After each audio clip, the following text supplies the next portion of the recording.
Warahmatullahi wabarakatuh. Perkenalkan, nama saya Harliana SPD.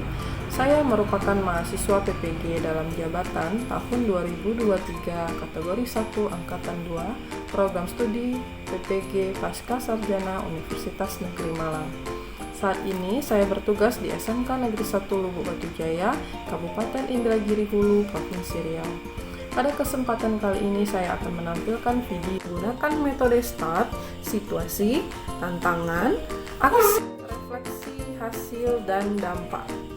Adapun situasi yang menjadi latar belakang masalah berkaitan dengan 1. Cara mengajar guru di kelas masih monoton. Yang kedua, kurangnya memotivasi peserta didik dalam belajar. Yang ketiga, guru kurang memanfaatkan media pembelajaran yang ada. Yang keempat, kurangnya pemahaman guru mengenai model-model pembelajaran inovatif. Dan yang kelima, guru sulit mencocokkan materi dengan metode pembelajaran. Praktik ini penting untuk dibagikan karena dapat menimbulkan dampak yang sangat besar dan luar biasa dalam proses pembelajaran, yaitu 1. Model pembelajaran lebih bervariasi sehingga dapat meningkatkan semangat belajar dan peserta didik. Yang kedua, media dan alat atau bahan pembelajaran lebih inovatif dan tidak monoton sehingga perhatian peserta didik tidak bosan. Media pembelajaran slide, PPT, video materi pembelajaran dari YouTube. Dan yang ketiga, proses pembelajaran lebih terstruktur. Yang keempat, pembelajaran lebih berpusat pada peserta didik. Yang kelima, guru berperan sebagai fasilitator. Yang keenam, adanya penanaman karakter seperti kemandirian, disiplin, dan tanggung jawab. Yang ketujuh, tercapainya tujuan pembelajaran sesuai dengan yang direncanakan. Dan yang terakhir, pembelajaran lebih menyenangkan. Tujuan yang ingin dicapai yaitu meningkatkan motivasi belajar peserta didik dalam pembelajaran seni rupa, materi ragam hias batik, motif flora dan fauna. Dalam penerapan praktik baik ini, saya menghadapi berbagai tantangan seperti 1. Kemampuan guru dalam menerapkan model, media, dan manajemen proses pelaksanaan pembelajaran yang sesuai dengan alokasi waktu dan cara menyajikan materi masih terbatas. Yang kedua, peserta didik belum terbiasa belajar melalui model dan media yang baru dipersiapkan guru. Yang ketiga, guru membuat media PPT yang menyajikan materi pembelajaran lebih menarik lagi agar dapat meningkatkan motivasi belajar peserta didik. Yang keempat, peserta didik kurang fokus dan masih senang bercanda pada proses pembelajaran. Yang kelima, proses peserta didik masih kurang lancar dalam presentasi karena belum terbiasa di depan umum dan kurang aktif dalam interaksi tanya jawab. Menghadapi tantangan-tantangan tersebut, saya melakukan kolaborasi dengan berbagai pihak seperti 1. Peserta didik, yang kedua, dosen pembimbing dan guru pamong, yang ketiga, kepala sekolah, yang keempat, rekan guru sejawat, yang kelima, rekan mahasiswa PPG dalam jabatan. Langkah-langkah aksi yang saya lakukan untuk menghadapi tantangan tersebut: 1. Perlu melakukan latihan dalam menerapkan model project based learning serta media pendukung dengan menyesuaikan alokasi yang ada. Yang kedua, memotivasi peserta didik agar mengikuti pembelajaran dengan baik.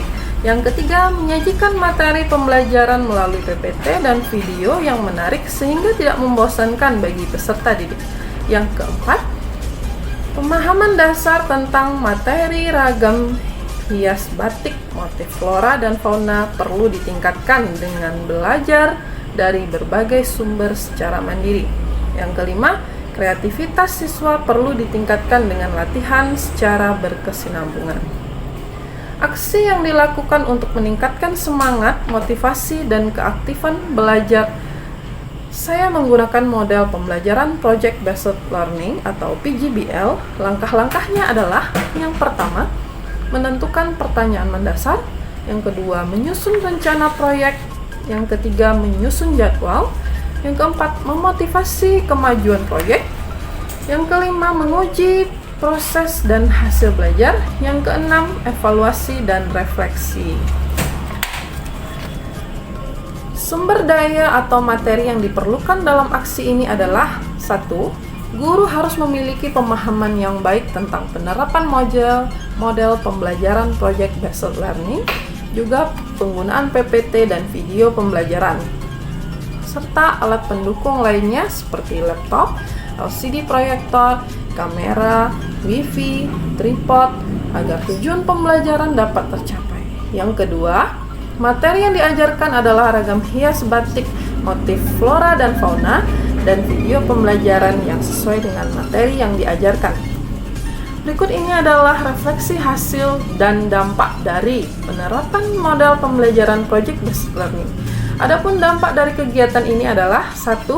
Penggunaan model pembelajaran Project Based Learning membuat peserta didik berani dan semangat dalam belajar, cepat berpikir dan berusaha menjawab, serta membuat peserta didik aktif mengerjakan tugas baik individu atau kelompok dan dapat mengambil manfaat dalam proses pembelajaran secara utuh.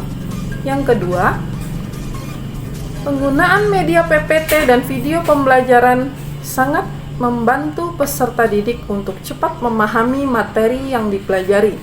Penggunaan model dan media tersebut dianggap berhasil dan efektif jika digunakan dalam proses pembelajaran. Hal ini dapat dibuktikan dengan suasana kelas pada saat penulis melakukan praktek. Motivasi belajar peserta didik yang mengalami peningkatan dari sebelumnya dapat dilihat dari hasil belajar siswa melalui tes tertulis dan hasil refleksi di akhir pembelajaran. Respon orang lain terkait dengan strategi yang dilakukan. Yang pertama, respon kepala sekolah sangat mendukung penuh atas kegiatan pembelajaran yang telah dilaksanakan. Yang kedua, rekan guru sejawat sangat positif dan antusias sehingga mereka juga ingin melaksanakan model pembelajaran inovatif yang telah saya laksanakan karena berdampak besar terhadap motivasi belajar peserta didik. Yang ketiga, respon peserta didik sangat baik dan positif. Mereka menyukai penerapan model pembelajaran Project Based Learning dan media PPT dan video ini. Hal ini dapat dilihat dari suasana kelas pada saat pembelajaran berlangsung, hasil belajar peserta didik maupun hasil refleksi yang dilakukan pada akhir pembelajaran, di mana peserta didik menyatakan bahwa mereka sangat menyukai model pembelajaran ini.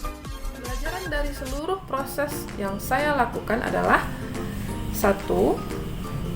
Setiap pelaksanaan pembelajaran semestinya, seorang guru harus memiliki kesiapan yang cukup baik agar pembelajaran dapat terlaksana dengan baik dan terarah sesuai dengan tujuan yang telah dirancang.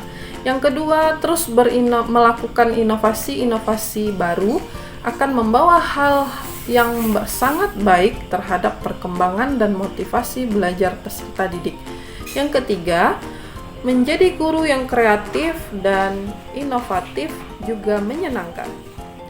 Itu saja dari saya. Kurang dan lebihnya saya mohon maaf. Saya ucapkan terima kasih kepada LPTK Universitas Negeri Malang yang telah memfasilitasi saya untuk mengupgrade keilmuan di dalam dunia pendidikan. Assalamualaikum warahmatullahi wabarakatuh.